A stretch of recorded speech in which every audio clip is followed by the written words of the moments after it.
Really excited here to have Bo-Young Kim here to talk to us today. Bo-Young is a first-year postdoc at the Air Force Academy, working on a project with the Warfighter Effectiveness Research Center in collaboration with us. She received her PhD in psychology from Brown University, and a master's degree in experimental psychology from Korea University. While she's a moral psychologist, the moral psychology lab she worked with at Brown does a lot related to the intersection of that and human-robot interaction now. And so really sort of uniquely positioned, I think, as a moral psychologist in terms of some of our interests here at Minds, where we might not have many psychologists, but we have lots of roboticists. So her talk is sponsored by the Daniels Fund, so we're very grateful to them for funding her to come down and talk to us. Please give her a warm round of welcoming applause. Thank you. Thank you so much. Okay, I'll put the mic back. And then, hi everyone. Thank you so much for sparing your precious time to come to my talk today. I hope this is going to be fun. So my name is Bo-Young Kim, and today I'm going to talk about the norm of proportionality and expressed moral criticism. So as we begin, I would like you to answer a quick question. What do you think what's happening like here? Can anyone raise, here? Here's that someone cut in line, and a lot of people are pretty annoyed by that, and the people who just got their tickets just seem uncomfortable.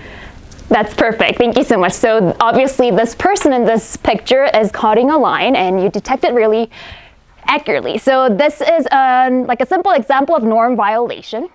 So when you detect a norm violation in everyday life, you naturally reach a judgment of moral judgment, including blame judgment, punishment judgment, moral wrongness judgment. So these are the judgment tests that have been used a lot in the moral psychology literature in the past. So in our definition, my colleague like Bertrand Mallet, John Voigtlis, we call this private blame, which is a kind of blame judgment that stays inside your head. And based on that, once you reach that point, you can face a decision of whether you want to express that blame towards the violator, the transgressor, or not. So we call this, in contrast to private blame, call this social blame. And then once, let's say this person, like one of those people behind this person says something to that guy, and then that's going to be a social blame. And in this case, there's another kind of question that comes to our mind. Is the expressed criticism appropriate for what he did?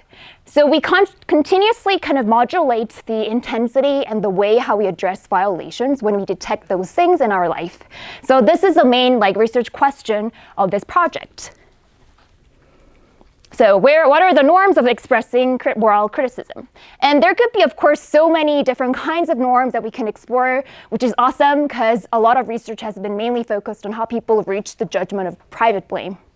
So as one of the example, like in this project, we focused on a concept borrowed from the law. It's called the principle of proportionality, which literally means punishment should be proportional to a crime. And based on that, we borrowed that and then applied to the norm. And we defined this norm called the norm of proportionality, which we define as follows. The intensity of social blame should be proportional to the severity of a norm violation. It's crystal clear and simple idea. And then this is how we tackled this idea. So we came up with this predictions. And here in this figure, you can see intensive moral criticism on the x-axis, from weak to strong criticism. And on the y-axis, you see the judge appropriateness. So it's like a judge appropriateness would stand for the norm. Is it appropriate compared to what this person did or not? And then here's a violation severity. We classify them into 3 different severities: mild, moderate, and severe. So if the proportionality norm exists, you can expect that as for the mild violations, people would say weak, soft moral criticism is very appropriate. but as it intensifies, people would say it's not appropriate. And then you expect the opposite for the severe violation cases.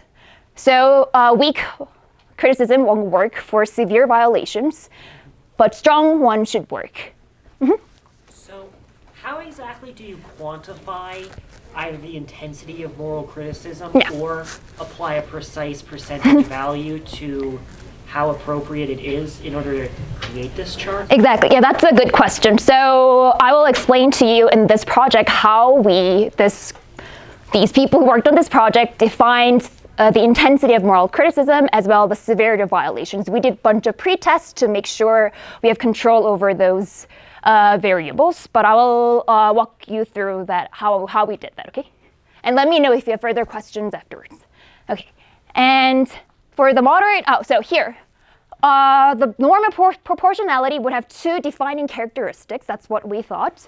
The first characteristic would be the norm against overblaming. So for mild violations, if you express strong moral criticism compared to the mild severity, then it's considered as norm against overblaming. So that'll be a piece of evidence showing that people are not comfortable with like a deviation from proportionality.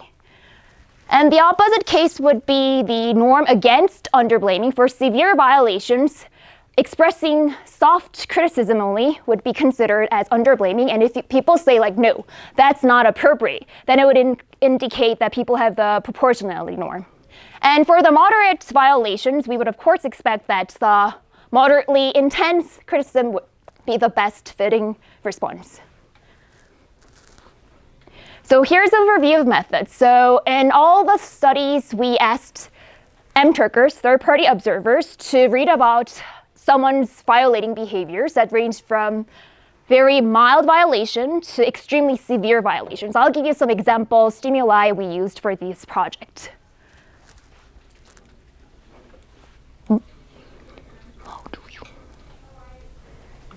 Okay, so here's an example of like mild violation. You can see Gary, an 8-year-old schoolboy, called his teacher by her first name when she asked him a question. While leaving the restaurant, Ryan took another person's umbrella, mistaking it for his own. And the moderate violations included Amy was texting while walking on the sidewalk and knocked over a toddler. After Carl's boss gave him a poor performance review, Carl started yelling at her. And severe ones, these are the two most extreme violation stimuli we used in this project. Paul got fired and in response entered the personnel manager's office and shot her. Smoking in the boiler room, Patrick carelessly dropped the smoldering cigarette and caused a gas explosion that killed the first floor occupants. So we had 24 or 30 different norm violation behaviors. We pre-tested based on the intentionality, severity, which was like valence, how bad do you think this behavior is, and we asked these questions to separate group of participants before running these studies. So does it answer your question about the SMEA? Thank you. And then after participant read about the violating behavior, there were 3 different tests we used. But I'm going to walk you through all the tests afterwards, but I would like to first introduce you to this relationship between the offender, the transgressor, and the person who expressed the criticism. We control the relationship to be always friends because as we are manipulating the intensity of moral criticism, we thought that it's kind of odd to have a stranger take the position of expressing extremely intense expression, because that's not how things work in everyday life in general. If something happens in life, in fact, people try to find ways to deal with the violation instead of just walking up to the person and expressing criticism directly to persons. But if you're like friends with the person, you might be more willing to accept the variety of range, the intensity of moral criticism you want to express your friends because it's a more comfortable relationship. So it's also based on literature. Like we found that people do express criticism more often between friends and not to strangers or to way too close people. It's just the right amount of relationship. Okay. And how do we define intensity of moral criticism? So here we borrowed this work done by John, Corey, and Bertram, Verbs of Moral Criticism. So in their past work, they looked into, so I'm going to show you a better image.